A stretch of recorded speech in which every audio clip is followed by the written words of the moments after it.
नमस्कार दोस्तों, आप देख रहे हैं 4 PM महाराष्ट्र और मैं हूं मयूर परीख।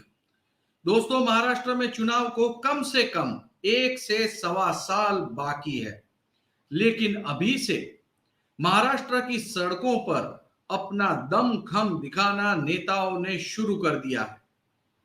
जो चुनाव के वक्त जैसे दृश्य दिखाई देते हैं, बिल्कुल वैसे ही दृश्य बिना चुनाव के इस समय महाराष्ट्र की सड़कों पर दिख रहे हैं।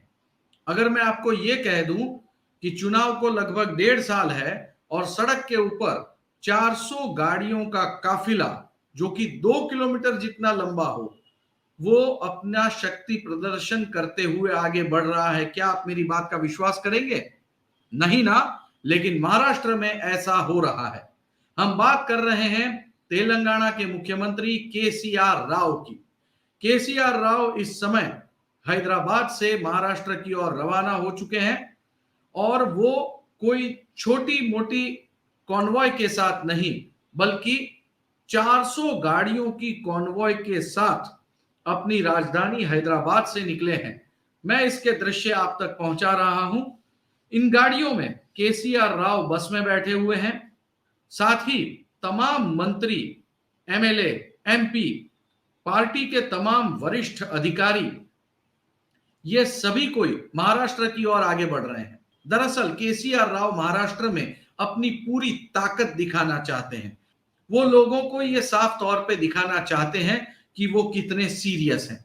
दरअसल पंढरपुर में इस समय वारी चल रही है। वारी यानी महाराष्ट्र का एक धार्मिक फेस्टिवल है, जिसमें वारकरी संप्रदाय के लोग बहुत लंबी पदयात्रा करके पंढरपुर के मंदिर में पहुंचते हैं। इसे वारी कहते हैं। जो ये पूरी यात्रा होती है, इसे वारी कहते हैं।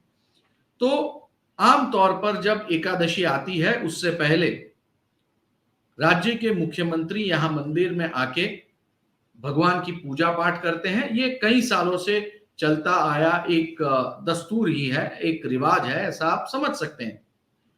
अब की बार केसीआर राव ने फैसला किया कि यदि 28 तारीख को एकादशी है, तो 27 तारीख को वो विट्ठल मंदिर में जाएंगे और अपना माथा टेकेंगे। और वो अकेले नहीं आएंगे, बल्कि अपने साथ अपनी पूरी ताकत लेकर आएंगे। ठीक यही करने के लिए केसीआर राव हैदराबाद से निकल चुके हैं, महाराष्ट्र में आ रहे हैं। केसीआर राव की महाराष्ट्र की इस वारी यानी कि इस पूरी की पूरी जो विजिट है, उससे न सिर्फ एनसीपी और कांग्रेस पार्टी चिंता में है, बल्कि बीजेपी भी शॉक में है। बात यह है कि महाराष्ट्र के मुख्यमंत्री एकादशी को यानी 28 तारीख को विट्ठल के मंदिर में मुख्यमंत्री एकनाथ शिंदे भगवान को पांव पड़ने के लिए आने वाले थे, लेकिन जैसे ही उन्हें पता चला कि केसीआर राव 27 तारीख को पहुंच रहे हैं, इसीलिए वो 25 तारीख को ही पहुंच गए। ना कोई एजेंडा था वहां जाने का मंदिर में, और ना ही कोई इस तरह का पहले से प्री डिसाइडेड प्रोग्राम था। लेकिन मुख्यमंत्री एकनाथ शिंदे को अपनी पोस्ट इसी में सेफ लगी कि कहीं ग्रामीण इलाकों में ऐसा मैसेज चला जाए कि मुख्यमंत्री पहुंचे उससे पहले पड़ोसी राज्य के मुख्यमंत्री आके मंदिर में माथा टेक कर चले गए, तो अपनी नाक बचाने के लिए महाराष्ट्र के मुख्यमंत्री एकनाथ शिंदे विट्ठल मंदिर पहुंच गए। लेकिन बात यहां पे नहीं रुकती। दरअसल पंढरपुर की राजनीति में एक बहुत बड़ा भूकंप आने जा रहा है। यहां के एनसीपी के एक्स एमएलए भारत भालके, उनके बेटे हैं भगीरथ भालके, वो एनसीपी छोड़कर केसीआर राव की पार्टी बीआरएस को ज्वाइन करने वाले हैं पब्लिकली। इसे एनसीपी के लिए बहुत बड़ा झटका माना जा रहा है, क्योंकि भारत भालके ये पंढरपुर से 3 टर्म के एमएलए रह चुके हैं। इतना ही नहीं, वो विजय सिंह मोहिते पाटिल जैसे कैबिनेट रैंक के मिनिस्टर को हराकर एमएलए बने थे, और वहां का जो शुगर मिल है उसके वो अध्यक्ष थे। उनके कोरोना समय में निधन के बाद उनके बेटे ने इस कमान को संभाला। वो शुगर फैक्ट्री का चुनाव हार गए, लेकिन वो एमएलए बनना चाहते हैं। वैसे शरद पवार ने उनके इस प्लान पर ब्रेक लगा दी और अभिजीत पाटिल नाम के एक कैंडिडेट को पार्टी में प्रवेश करवा लिया और उसे कह दिया कि पंढरपुर मंगलवेढ़ा सीट से अभिजीत पाटिल चुनाव लड़ेंगे। और तभी से भारत भालके के बेटे भगीरथ भालके ने अपने लिए एक नई भूमिका तलाशना शुरू कर दिया था। अब उनकी ये नई भूमिका समाप्त हो रही है केसीआर राव की पार्टी में। बात यह है कि वो पार्टी में प्रवेश करेंगे और इसी से पंढरपुर की राजनीति में बहुत बड़ा बदलाव आना तय है। राष्ट्रवादी कांग्रेस पार्टी ने इसे बहुत सीरियस लिया है। कितना सीरियस लिया है, आप बयान सुनिए अजित पवार का, उन्होंने क्या कहा। उद्याच्या निवडणुकीमध्ये बीआरएस आणि वंचित यांना दुर्लक्षित करून आपल्याला चालणार नाही, हे मी तुम्हाला लक्षात ठेवा। कारण मागच्या काळामध्ये वंचितनं फक्त वंचित होतं, त्यावेळेस आपल्याला बराच फटका काँग्रेस आणि राष्ट्रवादी आघाडीला बसला। जे काठावर आपले 5-7 हजार 10 हजारात आमदार निवडून येतात ते अडचणीत येतात, खासदार अडचणीत आले।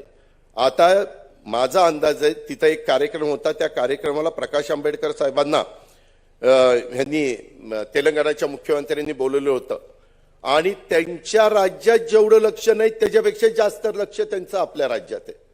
कुणालाही फोन करतात, कुणालाही संपर्क साधतात, आजी माजी आमदार असतील, कोणी मंत्री असतील, सगळ्यांना हे जे काही चाललेलं आहे निवडणुकीमध्ये वातावरण किती आपण चांगलं करण्याचा प्रयत्न केला तर हे बारकावे पण आपण लक्षामध्ये घेतले पाहिजे।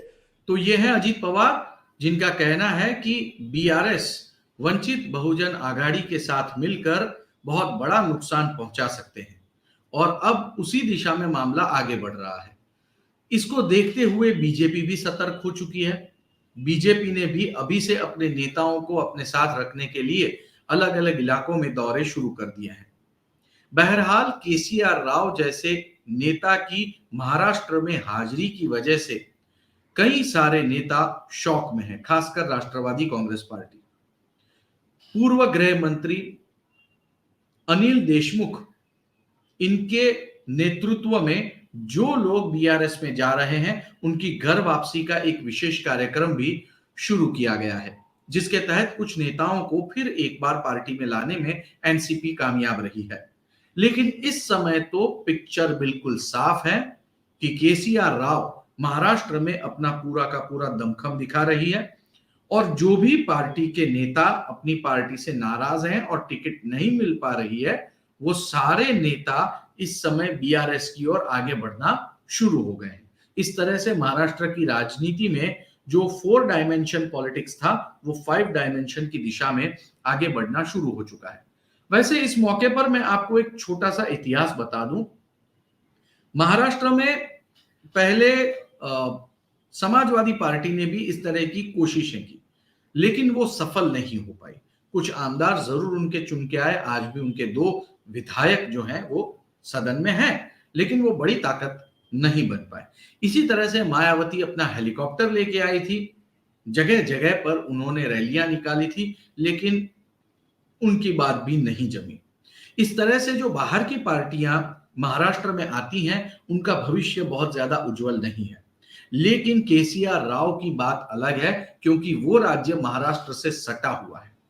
ऐसे में उनका प्रभाव जो सरहदी इलाके हैं और किसान हैं उन पर अधिक हो सकता है और वही होता हुआ दिख रहा है। बहरहाल महाराष्ट्र की राजनीति में केसीआर राव बड़ी धमाकेदार एंट्री कर रहे हैं और उसी के विजुअल्स पूरे महाराष्ट्र अपने टीवी स्क्रीन पर देख रहा है।